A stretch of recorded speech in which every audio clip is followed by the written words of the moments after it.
All right, welcome to Bet the Edge. I'm Jay Croucher here with Drew Dinsick, live from Radio Row. It's starting to fill up in Phoenix, Arizona. It was a bit bleak a few hours ago, Drew. It was kind of just me, Matthew Barry, and then some chairs. More radio column than Radio Row. But it's starting to fill up now.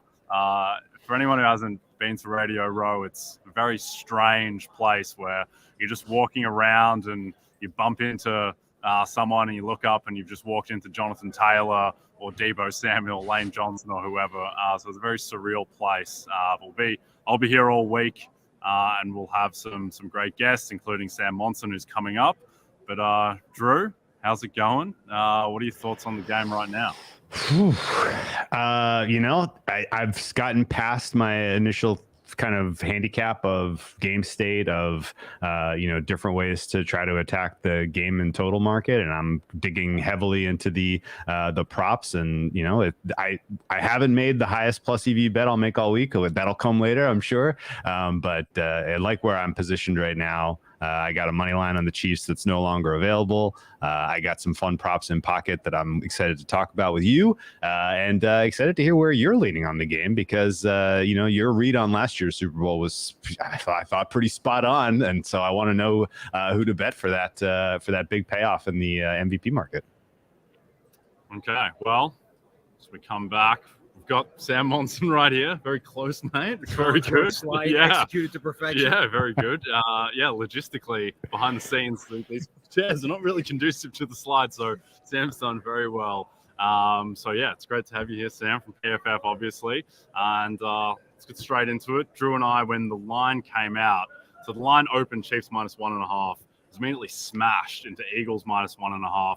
Kind of shades of the Rams-Pats Super Bowl, where that opened Rams favored, and then within 30 minutes, the global market had bet that to Pats minus 2.5, and it stayed there. This one is now, it's kind of solidified at 1.5. Do you think the right team is favored? I get why they are, but I have always felt like leaning in the other direction, though. I feel like we're making a lot out of the Patrick Mahomes injury. I think that's fine. That makes sense. Obviously, the most important player probably in the entire game being less than 100% is a pretty significant data point. But I think we've already seen that it's not enough. Patrick Mahomes, even working on 75% or whatever percentage we want to put of it, being fully healthy, is still more than capable of just dropping back, carving up a defense, and making enough plays for them to win. So I will always start on this. You got Andy Reid, Patrick Mahomes, Travis Kelce. Those three people are relevant in the game. The Chiefs should be favored. Yeah, and I think on that, I'm not sure if you agree with me on this, but my thought has always been that Mahomes is tier one by himself. He seems to be the only quarterback in the league who is wide receiver proof relatively in terms of superstars. Obviously, it got a little dicey against Cincinnati when you're not just losing Tyreek Hill, you're losing Juju Smith-Schuster and Mecole Hardman and Kadarius Toney, and then there's just nothing left. But he was still able to do enough. And I don't think people necessarily grasp that all the time, that Mahomes is just so much better than everyone else. You look at his numbers in terms of just EPA per play with him versus everyone else this season, that the gap between him and Jalen Hurts is really significant, particularly if Hurts isn't right. Yeah, and I think the Travis Kelce thing, obviously the Kelce's being in the Super Bowl playing each other is an amazing story. The fact that Travis Kelce used to be a quarterback, I think, is significant to how he plays the game, and in particular how he meshes with Patrick Mahomes. It's not just that he's uncoverable and that you can't cover him one-on-one, or you can't bracket cover him because they're going to fit the ball in anyway. It's that he sees the game the same way as Mahomes. Like, he sees it like a quarterback. And there's so many plays where they make that only the two of those guys are going to make, not because it's anything incredibly special, or because it required two guys seeing the game the same way and doing something slightly unusual. Like that sort of stop on the corner route, in the AFC title game is a play that I think probably only those two guys make. Not because it was so impossible to do, but because it required both those guys realizing, hang on, it's kind of covered here. Let's turn it into a stop. And that looks like a pitch and catch. Well, the Bills playoff game last year as well, on the final two plays, I think are the perfect example of that. Yeah. This is all still break glass in case of emergency kind of stuff, though, right? That's assuming that the Eagles show up and give the Chiefs a test, and you even have to go there. I feel, and again, like Jay kind of alluded to it, I am surprised that this narrative hasn't caught any kind of momentum whatsoever, because the data actually looks pretty compelling. Like Hurts is not completing passes at the same level that he was pre-shoulder injury. And the last 3 games he's come back, his completion percentage over expectation, it's been negative. That is not characteristic of Jalen Hurts' game whatsoever. You look at his entire career, he hasn't had a 3-game stretch where he's had negative completion percentage. So I am very, very surprised people aren't really buzzing more about, is Hurts right? Is he going to be able to answer here? Because, Patrick Mahomes, yes, he's dealing with an injury. It is his secondary or tertiary threat, being able to scramble and move his legs. His arm is just fine. If Jalen Hurts is unable to complete passes 20 yards down the field, that's maybe the one area that you were a little excited to see if he could kind of threaten the Chiefs. And so I have heard very little about this, and I guess am I making too much of this? And have you seen any of the same stuff in the data with respect to Hurts being less than 100% right now? It's such an unusual thing with Hurts, because while he's sort of struggling a little bit relatively passing the ball, he's like throwing his shoulder into linebackers and trying to run over them. It's like, are you injured or are you not? Because the things that you're doing are not the kind of things that injured quarterbacks typically do. So it is weird, because like the start of that NFC title game, or actually no, the game before that, the game against the Giants, where the first thing he said before the broadcast was, I am nowhere near 100%. Yeah. And all of a sudden you were like, uh-oh.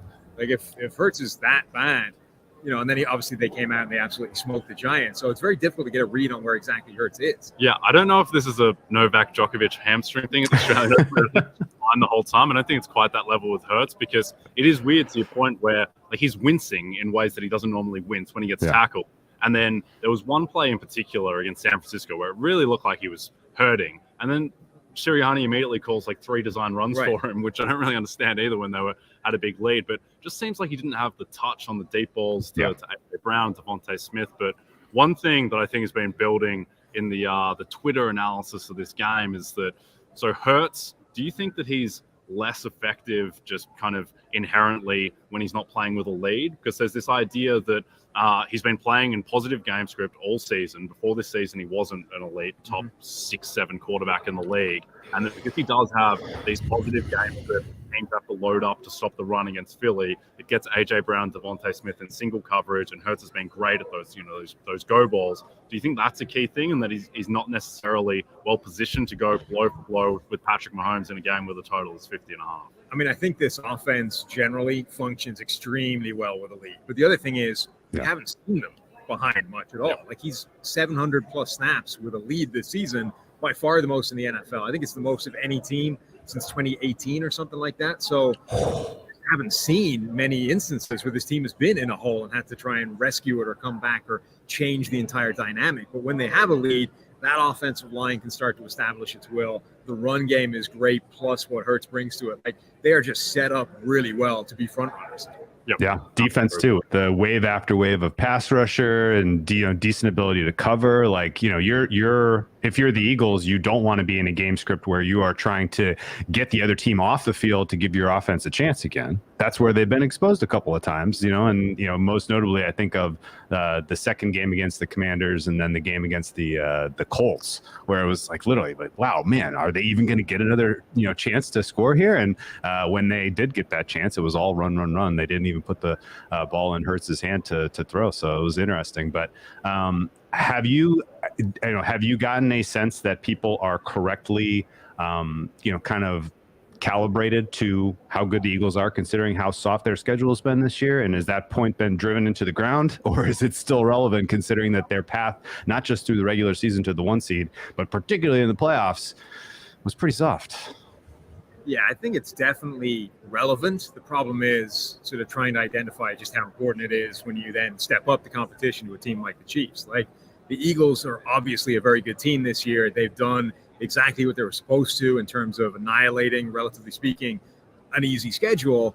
But it does have to have some bearing that they really haven't been tested. The team that was supposed to test them the most, San Francisco, obviously ran out of quarterbacks, and that game just gets sort of thrown out the window as something that doesn't really mean anything. But they basically played Dallas a couple of times, San Francisco without any quarterbacks. The Giants obviously were one of those sort of quote unquote fraudulent teams in the postseason. they haven't faced a team like Kansas City. They're not familiar, they're not accustomed to this kind of encounter, or what we think we're going to see. Yeah, I think across most sports, generally, like, it's underrated that even if you have an easy schedule, if you annihilate everyone, that tends to be just as predictive of your overall, I guess, talent level going forward, as, you know, beating good teams by 3 points or whatever. I do think that maybe the niche with this is that the Eagles are so well built to play with a lead in particular, and that they are well positioned to annihilate bad teams better than anyone else. And so I do think, I just wish that, you know, we've been making the joke all season that we would have to wait until the Super Bowl to find out whether the Eagles were any good. And now we're kind of here. And I say that a little facetiously, but at the same time, like, it would have been great to have them in a shootout game in week 10 against San Francisco with Jimmy G or whatever. And it's almost like, not even just sort of are they good, but what happens if the script gets away from them? It's not even like, can they hang with Kansas City if it's a tight game and they're both sort of playing well? It's what happens if Kansas City blitzkrieks in the first 10 minutes and they're down double digits. Yes. That's the game state. That's the game state I'm dreaming for, Sam. Like, honestly, I can't believe that we're going to go through a whole week of me continuing to talk myself into a position that I am already very satisfied with. But I feel like that's where we're going here, because I can't believe that the Eagles are favored in this game. I can't.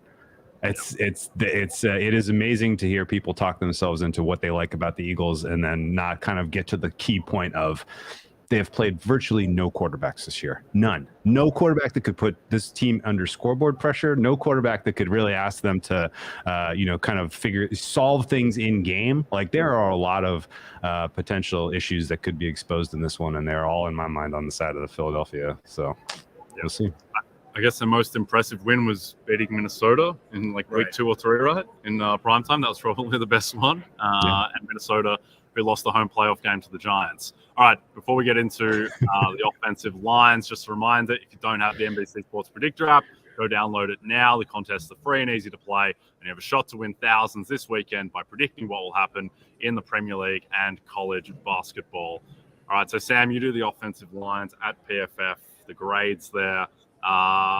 These are two of the best offensive lines in football. I think the consensus would be that the Eagles have the superior offensive line, but how big is the gap there? The Eagles have had the number one offensive line in PFF's rankings, pillar to post. They led the preseason rankings. They were number one every single week of the season. And when their starting five are out there, there's no weak link. There's not even close to a weak link. I think every single player across the five is ranked 6th or higher at their individual positions. Like, not only do they have no weak link, but every single member of the starting five is a top 10 player. Even Lane Johnson going out there, with whatever hip injury or groin injury he's dealing with, is still clearly a superior plus player. The Chiefs' offensive line's really good. It's particularly good run blocking, but they do have weaknesses. Like those two tackles in particular, trying to pass block in obvious passing situations, like that's a little bit sketchier in a way it isn't for the Eagles. Yeah. Do you think it's something where I think a lot of people are still flashing back to the Tampa Bay Kansas City Super Bowl where Mahomes, he just didn't have a chance. They never had a prep, and the defensive line just annihilated that admittedly really banged up Kansas City line. Do you think there's any chance that type of scenario unfolds, or that the KC line is just healthier and better this time around? They have some problem spots, but I don't think they're going to get overwhelmed the way they were in that game. That was a perfect storm of injuries, and when Fisher went down, I think in the AFC title game, it was just like the straw that broke the camel's back, and the entire thing collapsed. Yeah. Orlando Brown's not a great left tackle. Andrew Wiley isn't a great right tackle, but they're capable of surviving in a game like that, particularly when the interior is really strong. And, Mahomes might not be able to do what he usually does magic-wise, but he's still capable of helping them out a bit by moving around and manipulating the pocket. So I think it would take something pretty spectacular for that group to collapse the way it did against Tampa Bay. That makes total sense. You mentioned the injury to Lane Johnson. Obviously, Dickerson went out for a little bit in the game against Niners as well. And that is sort of your run blocking core, as far as I can tell you. Like that those guys matter. You're up against a Chiefs team that's anchored by, one of the top 3 defensive players in the game and Chris Jones. Would you expect that we surprisingly come out of this game with a little bit of a wow? Didn't expect the Chiefs D-line to be so effective at really kind of creating some sort of an edge in this one, but here we are. Yeah, Chris Jones is a fascinating X factor in this game.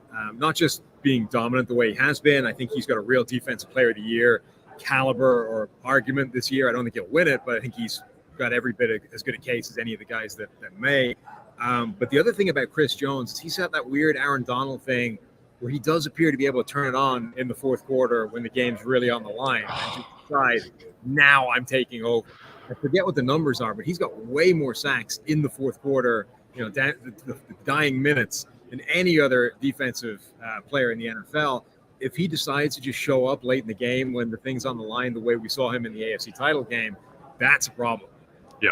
Yeah, he will forever go down. Drew's pumping his fist because we're all over the Chiefs in that game against the Bengals. And, I mean, that game to me, that against the Bengals, it just felt dumb. Like, it felt like Kansas City just could not move the ball because it's just between Mahomes re-aggravating the injury and just losing all the wide receivers. It just felt like they were on a hiding to nothing. And then Chris Jones makes that one play. I mean, at that point, I think before that play, the Bengals were around minus 300 live to get to the Super Bowl. And then all of a sudden, it's just that one play. And I think that'll go down in Chiefs lore. Do you think on the Eagles side of the ball, is there one guy in particular you think is primed to have a big game? Or Hassan Reddick has been a popular Super Bowl MVP bet at 50-1.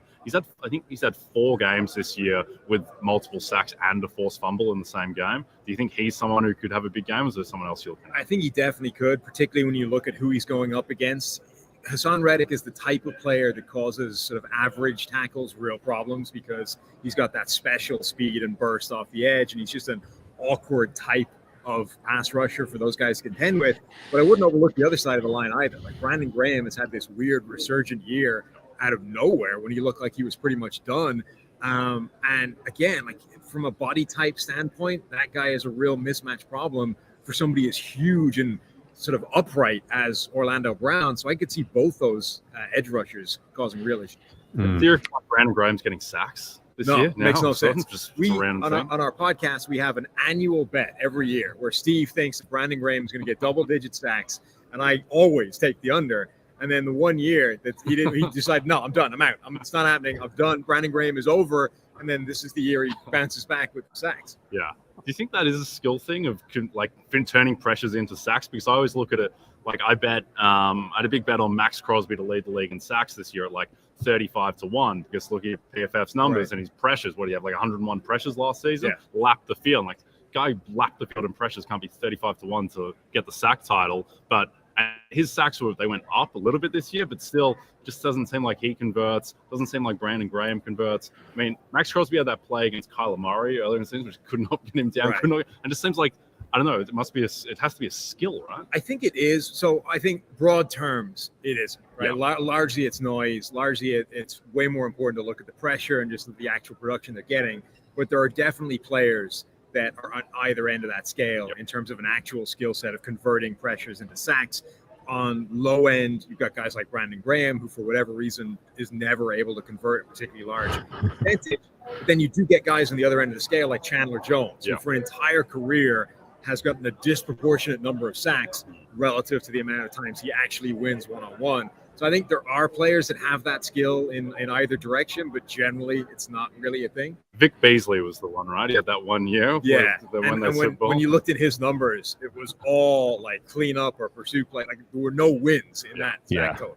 Yeah, I think there's an element of coaching that the Eagles kind of have always felt, at least, like even going back to the previous regime, they tend to assist each other more in the pressure department, right? It's the guy who's initially getting the key win to start the sack isn't always the guy that ends up getting the credit for it when it's all said and done. But I love the I'll take from this conversation, I'll take away a little Eagles to get the first sack of the game just on the basis of having the better players against an offensive line that's more prone to giving up kind of an early sack, and then Chris Jones to have the last sack, because I love a guy who understands leverage and can really flip the switch late. Aaron Donald did it last year in the Super Bowl. He did it in the NFC Championship game. Chris Jones is going to he's pulling the repeat. He did it in the NFC Championship game. He's going to do it in the Super Bowl. We'll love to be a part of that. So, I think we've nailed this one, guys. Okay, done. It's solved. Solved. All right, let's close out, because Sam has opted out of the Kyrie Irving chat that will follow this. So just like Kyrie Irving opted out of the Brooklyn Nets. So we'll close out talking line and total. So the total is 50.5 right now. Do you think it'll be a high-scoring game? I do. I think that there's enough offense on both sides and enough matchup problem players that there's just going to be a baseline of points in this game almost regardless of what happens. Yep. I think I'm leaning that way as well. And I think as well that like so many Eagles games have been the total just salts away in the second half because they're able to just run the ball and Sirianni just kind of downs tools. But I do think that you can't really do that against Patrick Mahomes. So I do think there will be continued scoring. Drew, you have a lean on the total right now? It got bet up to 51 today. 51 is my fare, so I think I'm going to be skipping that one. 27-24 Chiefs win with a assaulted away Chris Jones game-changing sack to take the Eagles out of game-tying field goal range. I think we got the script, guys. Yep, and you like the Chiefs to win and cover the +1.5. I do. I think that's the right side of that. Okay, very good. We are all aligned there. All right, well, Sam, thank you for your time. No problem. It's at PFF_Sam on Twitter. And what are you going to be doing out here all week? We are recording our podcast, the PFF NFL podcast. We're going to be talking to whoever we can corral throughout the week and seeing how we can mash all that together into some form of weekly content. yeah. Very, very good. All right, well, thank you for your time, Sam. It's been a pleasure. Thanks for having me, guys. Cheers. All right, before we jump into talking Kyrie Irving and the Dallas Mavericks, just a reminder that we will have live coverage from the Super Bowl in Arizona all week on Peacock, our daily lineup, Dan Patrick Show, 9 a.m., Fantasy Football Happy Hour, 12 p.m. These times are Eastern, PFT Live, 1 p.m., and then Brother from Another at 3 p.m. Eastern. And if you don't catch it on video, you can always check out the audio version wherever you download and subscribe to your podcasts. All right, Drew. We're in Phoenix, Arizona, so what better time to talk about the Dallas Mavericks and Kyrie Irving? I wasn't expecting this. I thought my money would have been on actually him getting traded to Phoenix. About a 5-minute walk from me. Yeah, I thought so too. Yeah, I thought Paul and Crowder might have been the play. I like what Brooklyn got probably more than that, just because now there's a bit more versatility, I guess, franchise-wise, in terms of having a bit more youth, not being tied into multiple years of Chris Paul potentially. And I think that they have another move to make. So my question to you, Drew, is who do you think has more of a chance to win the NBA title this year between Dallas and Brooklyn? By the slimmest of hairs, I give it to Dallas. And it's only because the West is so much more winnable. Yes. If you flip-flop and you put Brooklyn in the West, I would say Brooklyn. And I would say Brooklyn convincingly, honestly. The West is just so much weaker. And if the Nets were going to blow it up, like, I would seriously figure out if we can get a Godfather offer for Kevin Durant, send him to the West somewhere. I agreed with you. I thought that the better home for Kyrie was probably Phoenix. And honestly, the better home for Durant was probably Dallas.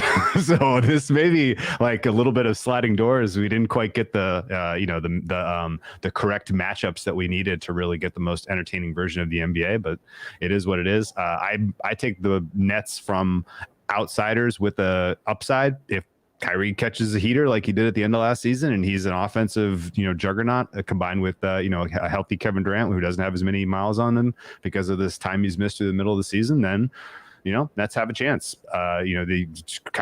Certainly Kevin Durant is good enough to be the best player in any given 7-game series. And the longer you get into the playoffs, the more that matters. But I would say that they are clearly on the second tier now, borderline third tier in the Eastern Conference, and so their chances are slim to none. Dallas, I don't get this move for them at all. They take away a ton of defensive versatility here. They hurt their depth. Kyrie Irving being available isn't a guarantee. Kyrie Irving wanting to play for them is not a guarantee. So this is a very, very tricky situation now, and I'm assuming that they did it to as a gesture of goodwill to Luka, so that he continues to be satisfied with his home in Dallas, because that's kind of the most important thing for that franchise long term, is keeping him, kind of plan A, stay in Dallas. But this doesn't really improve their chances a ton to me. This is a flawed team in every way, shape, or form, and I don't think I don't think they match up well against some of the other teams that are realistically going to be contending out of the West either. now that they've made this move. So this was a little bit of a lose-lose in my mind. Yeah. I think we're a little bit apart on this. I do think that Dallas now, look, I wouldn't have made the trade if I'm Dallas because I wouldn't want to be a part of the Kyrie Irving business, and more to the point, potentially staking Luka Doncic's future with your franchise on Kyrie Irving. I think that's probably a poor bet to make. It's a bad one. But at the same time, I do think that Luka, Kyrie, Christian Wood, and 2 shooters might be the greatest offense of all time. Like, it's just that good. It might be the 27th ranked defense as well. And I don't think they're getting out of the West when they're probably going to have to do it playing minimum 2 series on the road. Yeah. There's been, since we got on here, Adrian Wojnarowski has tweeted out that the deal hasn't been made official yet, not because there's any hold up with terms of Kyrie backing out of the trade or anything, but it looks like the Nets are trying to work in a third team. And that third team looks like it is the Toronto Raptors. And so that's where it becomes interesting to me, is that I don't think the Nets are going to trade Durant. I don't think that just comes about in 4 or 5 days. That's so difficult to be able to get together. I do think that they will try and add another piece to try and win the title this year. And I think that if they can get Fred VanVleet or OG Anunoby and keep, Dinwiddie, DFS to go with Durant, Claxton, they're not going to be able to move Simmons, so whatever upside there is left in him, probably not much at this point. You imagine Fred VanVleet or OG Anunoby on this team alongside those guys? One, perhaps the best defense in the league, and then 2, you have Kevin Durant, and OG Anunoby's not a great offensive player. I think VanVleet would be the better fit there. But all of a sudden, I think that team's super interesting in the East if they add another piece. If this is just the Nets team as is, then they can't win the title this year. I don't think. Yeah, but we're in complete agreement there. Oh, I didn't hear that any of the buzz about Toronto maybe getting involved. If the Nets got VanVleet, that doesn't move the needle a ton for me. If the Nets got Anunoby, then you are right. You could have the best defense in the playoffs, and that would be pretty darn exciting. I mean, we've never seen Kevin Durant win with a team like that, and that would be fascinating. I think Durant is kind of, I don't want to say Durant is Jimmy Butler light, because Kevin Durant's had a better career and is probably a better player overall than Jimmy Butler, but Durant has another gear in the playoffs, which I think is more extreme than most players. The same with Butler, where Butler goes from being an all-star level player to an MVP level player in the playoffs. Durant has another gear, and I always think back to that Milwaukee series where he really almost beat Milwaukee by himself, just with good defense, and then the offense was just him. And I think even with Fred VanVleet, if it's VanVleet, Durant, DFS, Dinwiddie, Claxton, you've still got, I mean, they're going to have to move some salaries. But all of a sudden, that's a pretty interesting team, I think, in the East, where, to me, the only terrifying team in the East is Boston. Obviously, Milwaukee is scary, and Philly is maybe scary. Not against that team, though. I would take the Nets in the series against that Bucks team. That kind of setup there that we just laid out, if they are in the Bucks in the second round to go to the Eastern Conference Finals, I'm on the Nets. Yeah, I don't necessarily disagree with that. If they get VanVleet or Anunoby, as I was boarding a plane yesterday, as this trade went down, I panic bet the Nets 25-1 to win the title, and then immediately kind of regret it on the plane, but now feel good about it again. Where I think they're going to make another move, just because I thought the trading for Dinwiddie and DFS, one, mitigates some of the loss of Irving, and then I thought also signaled that they were going to make another move by getting this other pick. And I think with another move, all of a sudden, they're a kind of a tier 1 contender potentially. So definitely one to monitor. I think the other repercussions betting-wise from this are, one, I think Phoenix are probably maybe the most likely team in the league. Well, I think they are the most likely team in the league to make a move now that it's public that Chris Paul and Jay Crowder were in that deal for Irving. I think there's a 98% chance Jay Crowder gets traded for something that will help that team this year. I tweeted it out yesterday, but the Suns were an amazing bet at plus 390 for the Pacific Division. We talked about that a week ago as well, that the Suns and the Warriors were the horses to go to war with in that division. Obviously not foreseeing Steph Curry going down. And now I think the Suns, I would make them the favorite in that division, which the rest of the market still has them third for the most part in the Pacific Division. Also, I think that this dooms Luka Doncic for MVP. I don't think he had a very tough path anyway, but I think his only path was like comic book stats, insane usage, and dragging the Mavericks to a 3 seed by himself. Now with Kyrie, I think Luka's counting stats probably go down. And even if they do get to the 3 seed, he won't get all of the credit because Kyrie dilutes it a bit. Do you agree with that? That now it kind of feels like MVP is just Jokic versus Embiid, with Jokic the favorite? Could not agree with you more. Yep. RIP Luka MVP bid. I don't know, man. Dude, the idea of seeing Kyrie and Luka on the same offense is exciting, but also like, in what way does this work long term? I just don't know, man.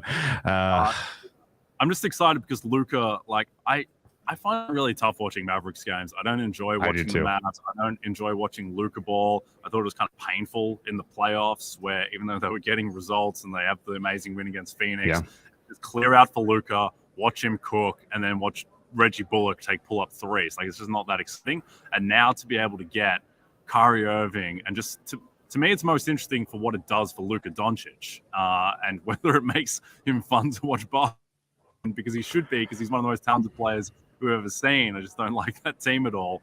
And now I think, look, there is a lot of stuff swirling around that team. Looks like they might deal Christian Wood. They might do some other stuff. So they're definitely interesting. Drew, before we head out, I've got a question about plays for tonight in the association for you. What's on tap? Only one in bettable range as we get closer to tip here, and it is the OKC Thunder outright against the Golden State Warriors. I think this is wrong team favored, which is crazy insane to say with this matchup, especially in this time of the calendar. If you told me at the beginning of the year I would be saying that out loud, I would say you're crazy. But I make this game almost a pick 'em. So happy to take the points with the Thunder. Yep. I like that. I bet I bet a lot of Warriors plus 350 to miss the playoffs in the past 24 hours. I bet a lot of Thunder to make the play in at plus 350 as well. They're like a game back. Yes. They've got the easiest schedule in the league remaining. Before we go, Drew, I want to throw 2 things at you quickly. 2 bets that I made yesterday. Giannis Antetokounmpo, Defensive Player of the Year, is 33-1. The Bucks are this close to the number 1 defense in the league. Now that his defensive stats are lapping Brook Lopez. And I think with Jaren's minutes and the Grizzlies having a little bit of a weird slide, like, why aren't they winning games at the moment? Don't really understand that. I think there's a path for Giannis. And then secondly, Jalen Brunson is averaging like 30 points a game since the start of January and has increased his scoring by 7 points per game on a New York team that now looks like it's really going to push for the 6th seed. And he's 40-1 to win Most Improved Player. So what do you think of those two? They're both very, very, very live. Those are way too long. None of the awards, other than MVP, where we have a clear two player race now. I think every other award is Rookie of the Year. Obviously, Paolo is, he's a god. But every other award, I think we could see favorite flipped in the next month, and it could happen a couple times before we get to the end. So I am all about shopping for some big prices. Brunson, Most Improved Player, because again, like if the Jazz are not in the play-in. If the Jazz they're not in the playoffs. If they're in the play-in, people are going to be like, I don't know if I really want to vote for a Jazz guy when, Jalen Brunson, he's gotten the Knicks to the 6th seed, right? Like that will be a case people will make. You could absolutely flip those two at the top, especially if, either guy could, see their performance slip back, regress a little back to what we remember. And if they don't finish the season on a hot note, then they are ripe to have their pocket picked in this market. So yeah, Brunson's live. Yep.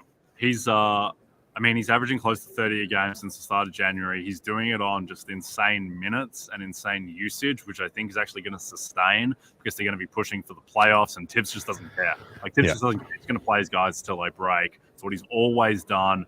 And so I think that like Brunson's trending towards averaging 25 a game for the season. After he averaged 16 a game last season, his assists have increased by like 1.4 assists per game. His efficiency is basically static, even with the increased usage from last year. And I think if you just do like price it out from, what are the odds that the Knicks get the top 6 seed and both OKC and Utah miss the play-in? That's not 40-1. It's not even 20-1, I don't think. So I think that's the approach. And I think in that situation, if Brunson's averaging 25 a game, then I think he probably just wins if that unfolds. Yeah. The only teeny tiny thing working against Brunson is that people have maybe re-anchored how good he was because of his playoff run last year. Yeah. If they're just looking at Real regular season last year to this year, it's eye-popping. But if you consider how good he was in the playoffs, then you're like, you kind of already expected this from him, maybe. So that's maybe the only thing that could hurt him. But I agree with you 100%. If we're rewarding teams for overperformance, blah, blah, blah, we don't want to give an award to most improved player on a team that did not or just barely made the play-in, as opposed to a Knicks team that could be in cleanly. So, watching Brunson's games. I watched him last week against the Lakers. He got 24 through the 2.5 quarters. Wasn't really even sweating. Like he's finding his shot in many different ways. He's getting it early and often. I think 30 is a realistic expectation for him going in and coming out of the All-Star break. Yeah, he's offensively, he is a star player. He's not very good defensively, and that drags down his advanced numbers. But I don't think voters care about defense and most improved player as much. And also, if Brian Dable's Coach of the Year search has taught us anything, it's that you want to buy him to a fringe New York case because there's always going to be a bump on that front. All right, we are done. Don't forget to check out NBCSportsEdge.com for more information to help you with your wagers. Thanks to those watching on the NBC Sports YouTube channel. And if you're listening to us in podcast form, don't forget to subscribe and rate us. Thanks again to Sam Monson, who you can follow at PFF_Sam on Twitter, from Jay Croucher and Drew Dinsick. We'll be back tomorrow.